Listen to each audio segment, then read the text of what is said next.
Assalamualaikum warahmatullahi wabarakatuh. Perkenalkan, nama saya Mirayanti Bajek Pasau dengan NIM 23044111770 kelas 3S. Di sini saya akan mempresentasikan materi yaitu pengendaraan jauh sistem geografi. Pengertian pengendaraan jauh adalah pengukuran atau akuisisi data suatu objek atau fenomena oleh sebuah alat yang tidak secara fisik melakukan kontak dengan objek tersebut atau jarak jauh. Misalnya dari pesawat luar angkasa, satelit, dan kapal. Contoh pengendaraan jauh antara lain satelit pengamatan bumi, satelit cuaca, memonitor janin dengan ultrasonik, dan wahana luar angkasa yang memantau planet dari orbit. Komponen pengendaraan jauh. Yang pertama yaitu sumber tenaga. Komponen pengendaraan jauh yang pertama adalah sumber tenaga yang diartikan sebagai suatu objek dapat terlihat karena adanya cahaya yang dipantulkan oleh objek tersebut. Hasil interaksi antara sumber tenaga dan objek menghasilkan gambaran sebagai hasil pengendaraan jauh. Yang kedua yaitu objek. Objek pengendaraan jauh meliputi kenampakan di permukaan bumi, baik alam maupun buatan seperti lahan, perairan, hutan, permukiman, dan bentuk muka bumi.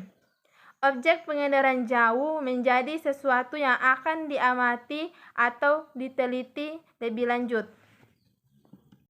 Prinsip kerja pengendaraan jauh. Cara kerja inderaja dimulai saat melakukan proses perekaman objek yang ada di permukaan bumi. Pengendaraan ini dihubungkan oleh tenaga yang membawa data menuju sensor seperti bunyi, daya magnet, gaya berat, dan elektromagnetik. Akan tetapi, energi yang digunakan dalam proses ini biasanya adalah tenaga elektromagnetik, misalnya cahaya matahari sebagai tenaga elektromagnetik bersistem pasif. Contoh pengendaraan jauh yaitu jalan raya. Contoh pengendaraan jauh ini mudah ditemukan lantaran memiliki ciri interpretasi jalan raya dalam citra terbentuk rona lebih cerah daripada objek sekitarnya.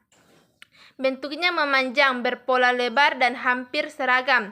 Tekstur halus serta terdapat bagian saling potong yang tegak lurus dan berasosiasi dengan jembatan. Yang kedua yaitu permukiman. Contohnya kasus tentang hasil pengendaraan jauh yang lain. Misalnya saja pemukiman pendudukan yang selalu memiliki karakteristik warna putih sedang sampai abu-abu. Teksturnya relatif kasar, berbentuk kotak-kotak yang saling berdekatan atau menyebar dan berasosiasi dengan jalan. Manfaat pengendaraan jauh di berbagai bidang, yaitu yang pertama perencanaan wilayah.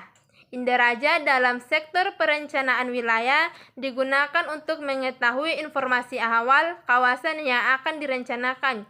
Contohnya adalah analisis tutupan lahan untuk menentukan jenis perencanaan yang tepat pada wilayah tertentu. Yang kedua yaitu kelautan.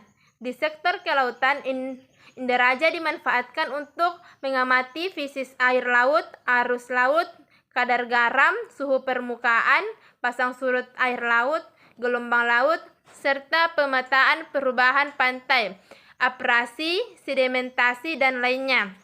Yang ketiga yaitu kehutanan.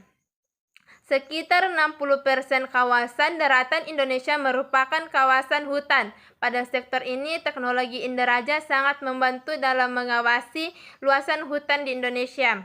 Yang keempat yaitu hidrologi.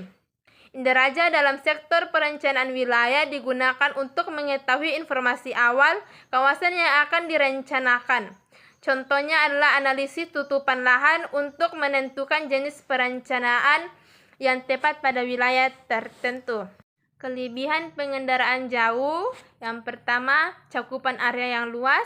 Yang kedua, efisien dalam waktu dan biaya. Yang ketiga, kemampuan akses ke daerah sulit. Yang keempat, pengamatan multitemporal. Yang kelima, beragam spektrum elektromagnetik. Yang keenam, integrasi dengan GIS. Kekurangan pengendaraan jauh. Yang pertama itu ketergantungan pada kondisi cuaca. Yang kedua, resolusi terbatas. Yang ketiga, biaya awal yang tinggi. Yang keempat, interpretasi yang kompleks. Yang kelima, distorsi data. Yang keenam, keterbatasan dalam real time.